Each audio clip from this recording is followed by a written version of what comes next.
Pernah nggak sih kalian ngerasa kalau iklan politik di media sosial tuh kayak bisa ngebaca pikiran kita? Nah, di penjelasan kita kali ini, kita bakal bongkar mitos dan realita di balik gimana sih para politisi bener-bener make algoritma buat ngaruhin kita.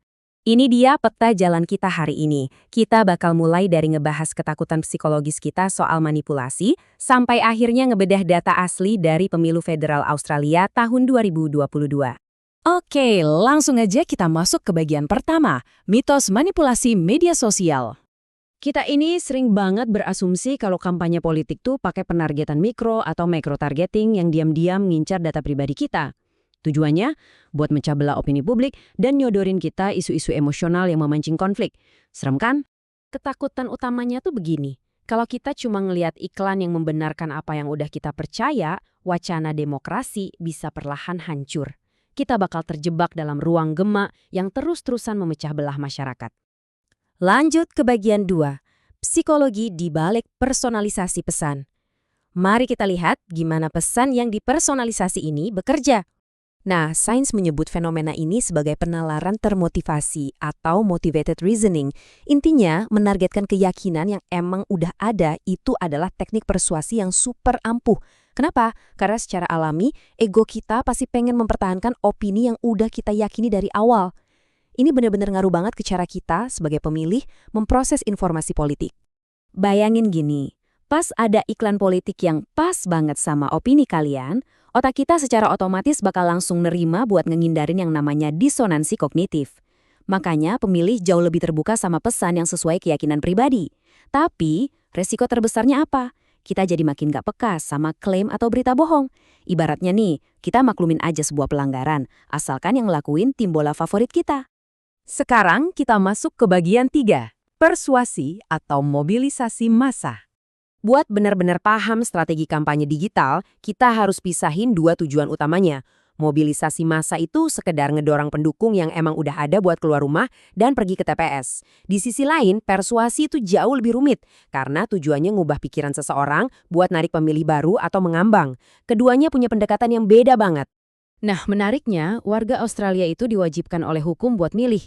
Jadi, sistem pemungutan suara wajib ini ngehilangin kebutuhan buat mobilisasi massa. Makanya, para peneliti bisa ngelihat pemilu federal 2022 ini ibarat cawan Petri yang sempurna. Kesempatan emas banget nih buat ngamatin murni gimana taktik persuasi digital itu berjalan tanpa kecampur sama kampanye yang cuma nyuruh orang datang ke TPS. Lanjut, bagian 4. Metode analisis pemilu Australia. Terus gimana sih cara kita tahu rahasia di balik iklan-iklan para politisi ini? Jawabannya jelas. Kita beralih ke data. Para peneliti ngumpulin puluhan ribu postingan organik dan iklan berbayar dari Meta. Teks-teks ini dibersihin buat ngebongkar tema-tema rahasia yang tersembunyi di baliknya. Prosesnya pakai algoritma canggih yang namanya pemodelan topik LDL.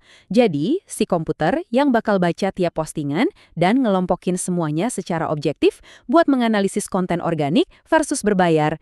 Dan karena komputer itu pastinya nggak punya afiliasi partai, metode ini dijamin 100% bebas dari bias manusia. Masuk ke bagian 5, perbandingan topik organik versus berbayar. Mari kita lihat hasil kerjanya.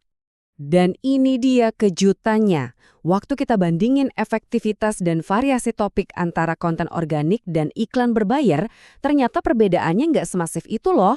Memang sih, iklan berbayar sedikit lebih terfokus ke isu-isu politik inti. Tapi kita sama sekali nggak nemuin adanya manipulasi rahasia yang tersembunyi. Nyatanya, kedua jenis konten ini sebagian besar tetap setia sama ideologi partai mereka. Misalnya, Partai Buruh fokus di layanan kesehatan, sementara koalisi fokus di infrastruktur. Jadi, sudut pandang akademis dari data ini jelas banget. Manipulasi strategis pemilih lewat media sosial itu ternyata sangat terbatas dan gak semenakutkan yang kita pikir. Perbandingan efektivitas pesannya juga kelihatan jelas. Akun partai itu lebih sibuk sama narasi kebijakan luas, sementara kandidat individu lokal justru jadi mesin penggerak iklan utama. Mereka lebih fokus ngomongin hal-hal yang dampaknya langsung dirasain warga, kayak infrastruktur dan jalanan lokal. Akhirnya, kita sampai di bagian 6. Ancaman nyata terhadap kepercayaan demokrasi. Kalau manipulasi pikiran tingkat tinggi lewat penargetan spesifik itu cuma mitos, lalu bahaya aslinya apa dong? Cek realitanya. Konsensus akademis menegaskan kalau para politisi tuh nggak lagi ngejalanin operasi psikologis yang rumit banget. Strategi kampanye digital mereka itu sejujurnya sangat standar. Tapi, ini dia peringatan krusialnya. Data nunjukin betapa masifnya peran kampanye negatif di media sosial. Topik kayak kritik pemerintah dan serangan pribadi itu secara besar-besaran membanjiri, baik di iklan berbayar maupun postingan organik. Disinilah perilaku pemilih diam-diam dibentuk oleh narasi politik di media sosial, lewat rentetan negativitas tanpa henti dan belak-belakan. Seperti yang dijelaskan di sini, ancaman terbesarnya bukanlah algoritma pencuci otak, melainkan gelombang serangan tiada henti. Narasi ini perlahan, tapi pasti meracuni dan mengikis kepercayaan masyarakat terhadap institusi demokrasi itu sendiri.